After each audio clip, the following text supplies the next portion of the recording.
Okey guys, kita sambung tentang kos. Mungkin yang ni orang lebih ramai berminat tentang actually mereka yang nak buat kerja-kerja ada extension ataupun renovation yang melibatkan structure lah, perubahan structure ataupun pindahan pada pelan asal. Contohnya lah favorite orang sekarang ni, dia nak extend dapur, dia nak extend buat laundry dan sebagainya. Mungkin dia nak share idea sebenarnya macam mana cara kontraktor ni kira sebenarnya untuk buat kos-kos ni. Again, kita punya disclaimer kat sini, kadang-kadang ikut company cara kiraan masing-masing, dia mereka ada kaedah masing-masing, kadang kira per square feet lah, kadang-kadang kira macam ni. Tapi cara kami ini kami tujukan supaya anda kita itemize sebenarnya. At least dari situ sebenarnya based on cost ni ialah cost sebenar.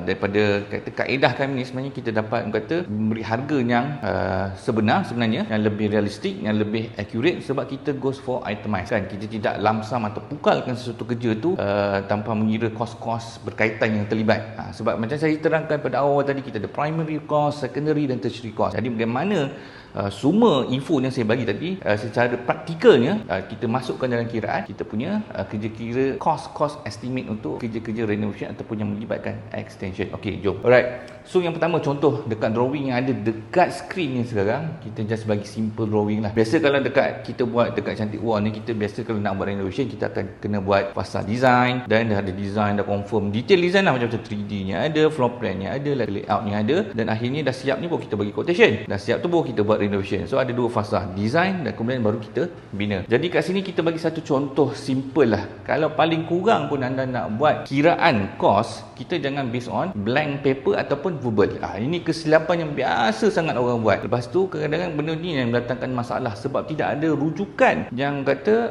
solid daripada mana-mana pihak, sama ada pihak kontraktor ataupun juga anda. Semua based on benda-benda yang orang kata tidak clear kan. So kat sini bila kita ada drawing macam ni, macam mana kita nak kira kos kan. Contoh kat sini kita nampak bahagian ni, kita nampak bahagian ni sebenarnya.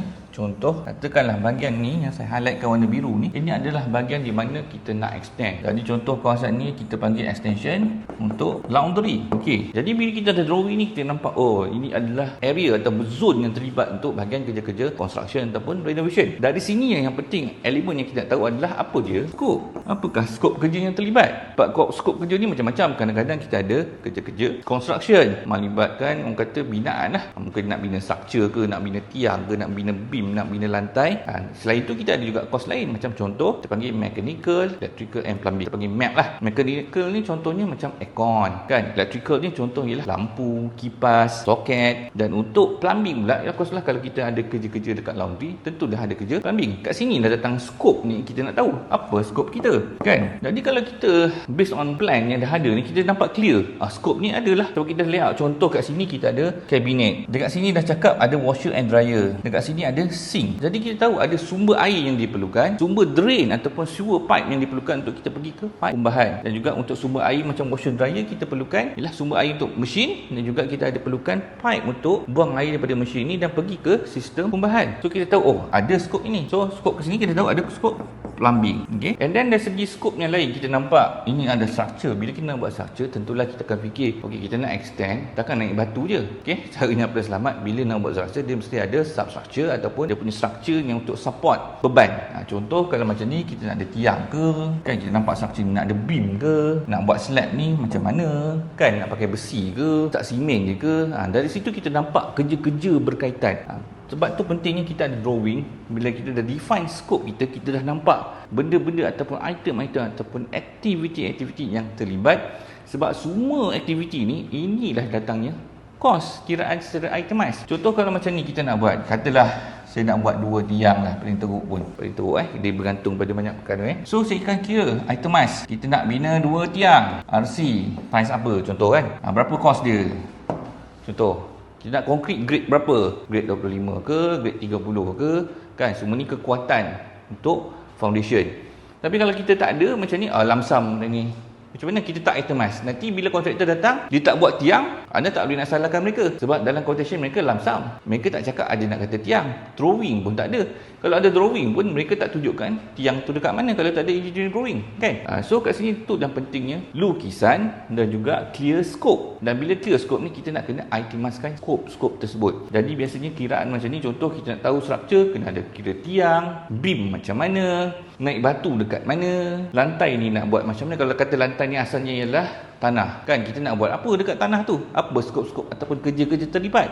Dia tak boleh square feet, tak boleh, sebab different site, different keadaan, different requirement, cost tentu akan berbeza-beza. Dia tak boleh script pukul rata, sebab benda macam ni lah, bila kita pukul rata, kita buat lamsam, benda macam ni dia tak jadi clear kan, dia very generic. Bila generic ini datangnya kadang cost tak cukup, mau buat dah tak habis kan, duit dah burn out dulu, kontraktor salah kira kan, nanti nak VO tak boleh.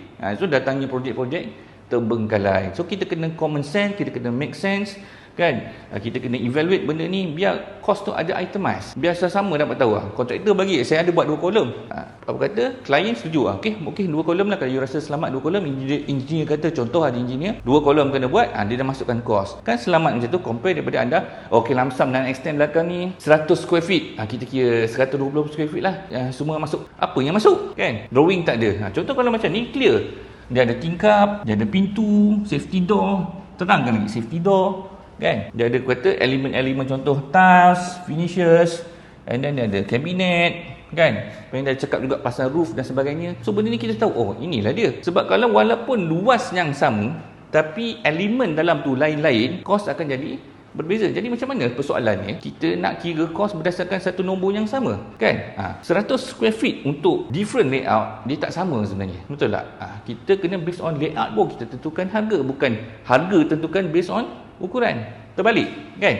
So kat sini anda boleh nampak idea dia. Kalau kita nak kira buat slab kat sini, apa kos dia kan, nak kira 45 per square feet ke 65 per square feet ke, itu ikut pengalaman ataupun faktor-faktor tentu kontraktor ataupun vendor nak kira macam mana. At least dia kata, saya kira nak masukkan slab, RC slab kan, dengan ketebalan sekian-sekian, berapa kos dia kan. So dia dah masuk, lantai ada kan. Tapi kalau anda kata lamsam lah ni nak extend belakang, tapi dia tak cakap lantai ada, dinding ada, tingkap macam mana, berapa ukuran, pintu berapa banyak, plumbing berapa macam mana, elektrik berapa point kan.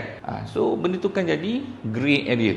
Sebab itu kat situ kita dalam Cantik Wall ni, kalau nak tahu lebih lanjut tentang macam mana kiraan ni buat dengan nombor yang sebenar, anda boleh subscribe pada video-video kami. Ada modul memang khusus untuk bahagian extension ni, macam mana kita kira. Contoh kita buat tiap berapa ringgit, kita buat batu berapa ringgit, kita buat slab berapa ringgit, kiraan very itemized. Bila itemized ni, manfaat dia ialah reference kepada kedua-dua pihak, semua pihak yang menunjukkan. Dekat situ datangnya kita boleh elakkan mismatch ataupun kata mismatch expectation lah. Saya tak ada macam saya ingatkan awak buat macam ni, saya ingatkan macam ni, saya macam ni, dia jadi konflik dekat situ. So pentingnya kiraan ni anda faham macam mana kiraan tu dibuat, apa yang nak fokus, apa yang penting. Contoh saya cakap, kita dah tahu nak extend, tapi yang penting kita tahu macam mana rupa extend tu, mesti nak tahu design kan.